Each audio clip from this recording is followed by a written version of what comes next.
আসসালামু আলাইকুম। কেমন আছেন সবাই? আশা করি আল্লাহর রহমতে সবাই ভালো আছেন। আমরা আলহামদুলিল্লাহ ভালো আছি। সোনিয়া কুকিং বিডি থেকে আপনাদের সবাইকে আরও একবার স্বাগত। আজ আমরা এখানে কি রান্না করব সেটা অবশ্যই হয়তো একটু আঁচ করতে পেরেছেন। আমরা এখানে খাসির মাংসর কষা কষা ভুনাটা রেসিপিটা আজ শেয়ার করব।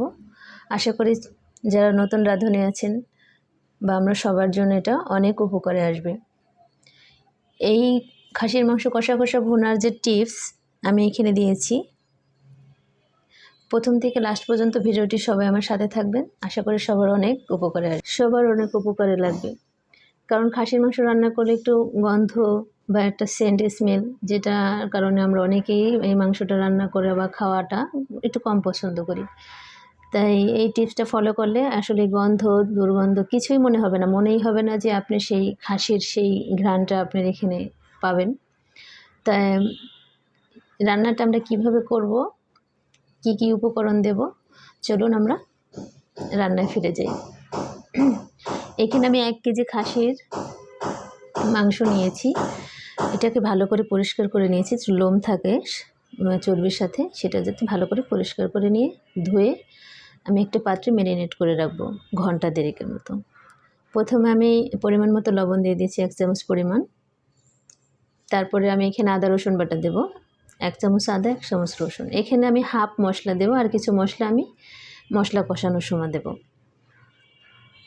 তারপর এখানে আমি লাল মরিচের গুঁড়া দিয়েছি, 1.5 চামচ পরিমাণ মরিচের গুঁড়া দিয়েছি, তার থেকে এখানে 1 চামচ দিয়ে দিলাম। আর জিরা গুঁড়া 1 চামচ পরিমাণ এখানে দিয়ে দিলাম। ধনিয়া গুঁড়াটা আমি পরে দেব মশলা কষানোর সময়। হলুদ দিয়ে দিলাম 1 টেবিল চামচ পরিমাণ। তারপরে 3 টেবিল চামচ পরিমাণ তেল দিয়ে আমি আর লেবুর রসটা মাস্ট দেবেন, কারণ আমাদের কিছু খাসির মাংসতে যে একটা স্মেল আছে ওটা যাতে নষ্ট করে। তারপর কিছু পেঁয়াজ বেরেস্তা দিয়ে আমি মাংসটাকে ভালো করে হাতে মেখে ম্যারিনেট করে রাখবো। এই ম্যারিনেট করা রাখাটাও আমাদের এই প্রথম রান্না করার প্রথম টিপস। এটা যদি এইভাবে রেখে আপনারা রান্নাটা করেন, দেখবেন রান্নার অনেকটাই স্বাদ বদলে গেছে। আচ্ছা, মাংসটা ম্যারিনেট করে রেখেছি, আমি 1 ঘন্টা পরে ফিরে আসছি রান্নায়। এখানে আমি হাফ কাপ তেল নিয়ে নিলাম, দারচিনি এলাচ দিয়ে দিলাম। তারপর আমি এখানে 1 কাপ পেঁয়াজ দিয়ে দেব, কারণ পেঁয়াজটা একটু বেশি দিতে হবে, কারণ এটা একটু কষা কষা ভুনা হবে, বুঝতেই পারছেন। এখানে 1 চামচ রসুন বাটা আর 1 চামচ আদা বাটা এখানে দিয়ে দিলাম, কারণ আমি ওইখানে দিয়েছি, মানে মোট 2 চামচ আদা রসুন বাটা গেছে। 1 চামচ জিরা বাটা, আর এখানে 1 চামচ ধনিয়া গুঁড়া। মশলাটাকে একটু পানি দিয়ে কষিয়ে নেব, কারণ যেহেতু শুকনো মশলা দিয়েছি যাতে পুড়ে না যায়। আমি এখানে 1 চামচ পরিমাণ আগে দিয়েছিলাম, আর এখানে আরও হাফ চামচ পরিমাণ দিয়ে নিলাম হলুদের গুঁড়া, মরিচের গুঁড়া, আর কিছু টমেটো, কাঁচামরিচ দিয়ে নিলাম। দিয়ে ভালো করে মশলাটাকে আমরা কষিয়ে নেব পানি দিয়ে। একটু পানি দিয়ে মশলাটাকে ভালো করে কষিয়ে তারপরে একটু লবণ দেব, কারণ আমি ম্যারিনেট করে রেখেছিলাম সেটার মধ্যে লবণ আছে।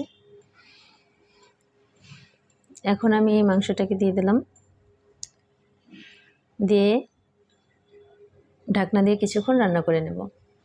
সে রান্নাটা করতে আমরা 45-50 মিনিট লেগে গেছিলো, কারণ এটা প্রেশার কুকার ছাড়াই আমি রান্না করেছি। আপনারা চাইলে এটাকে একটু প্রেশার কুকারে চাপ দিতে পারেন, সেটা আপনাদের পছন্দ।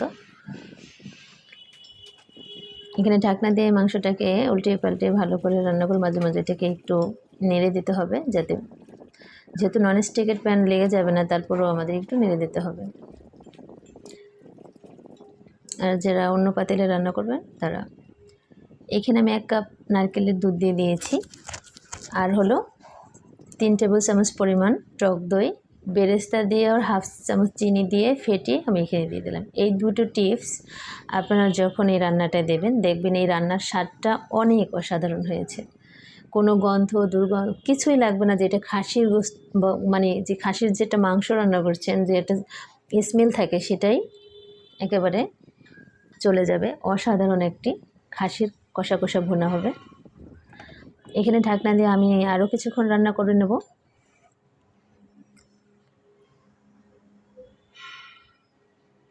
তারপরে আমি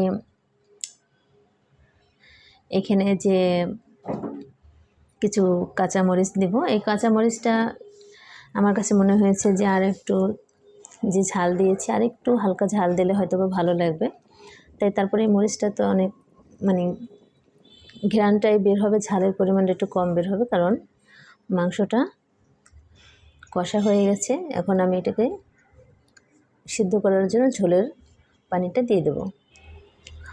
এখানে গরম পানি দিতে হবে। আমি গরম পানি দিয়ে মাংসটাকে আমরা কষা মাংসটাকে একটু সিদ্ধ করার জন্য, যে আরও একটু সিদ্ধ হলে মাংসটা ভালো হবে, তাই আমি একটু ঝোলের পানি দিয়ে দিলাম। দিয়ে আমি আরও কিছুক্ষণ মাংসটাকে রান্না করে নেব।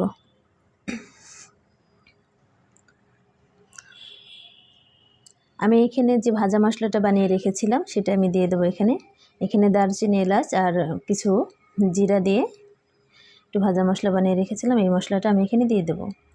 আসলে এই মশলাটা দেওয়ার পরে মাংসের ঘ্রাণটা এত সুন্দর আসছে যা বলে বোঝানো যাবে না। আপনারা অবশ্যই চেষ্টা করবেন শেষে এরকম গরম মশলা দেওয়ার জন্য। তো দিয়ে আমি আরও কিছুক্ষণ রান্না করে নেব। দেখেন রান্নাটা কত সুন্দর আসছে, উপরে তেল ভেসে এসছে, মানে রান্নাটা পারফেক্ট। যারা নতুন রাঁধুনি আছেন তাদের জন্য অনেক উপকার আসবে এই খাসির মাংস ভুনাটা। আর যারা আমরা রান্না করতে অনেক সবাই পছন্দ করি তাদের জন্য অনেক সুন্দর একটা রান্না শেয়ার করলাম। আশা করি সবার খুব ভালো লেগেছে।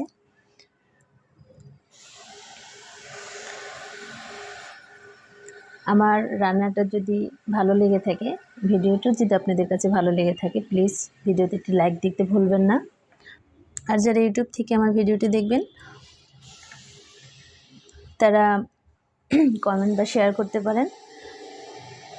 আর যারা নতুন দেখছেন তারা আমার চ্যানেলটিকে সাবস্ক্রাইব করে নিতে পারেন। আর যারা করেছেন তাদের অসংখ্য ধন্যবাদ। আমি এখানে মাংসটাকে একটা পাত্রে কিছু উঠিয়ে নেব। দেখতে পাচ্ছেন মাংসটার কালার অনেক সুন্দর আসছে। ভিডিওটি যারা ফেসবুক থেকে দেখবেন তারা একটা ফলো বা লাইক দিয়ে দিতে পারেন।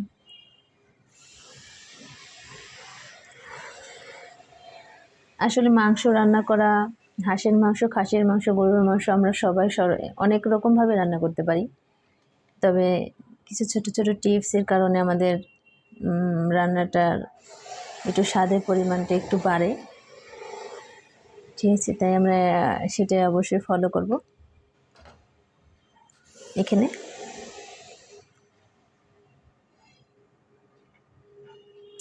আমি একটু বেরেস্তা দিয়ে রান্নাটা পরিবেশন করে নিলাম। দেখেন কত সুন্দর সফট হয়েছে মাংসটা এভাবে সফট হলে দেখবে খেতে অনেক মজা হবে। তো সবাই ভালো থাকবেন, সুস্থ থাকবেন। আবার দেখা হবে নতুন কোনো রান্না নিয়ে আপনাদের মাঝে আসবো। আল্লাহ হাফেজ, আসসালামু আলাইকুম।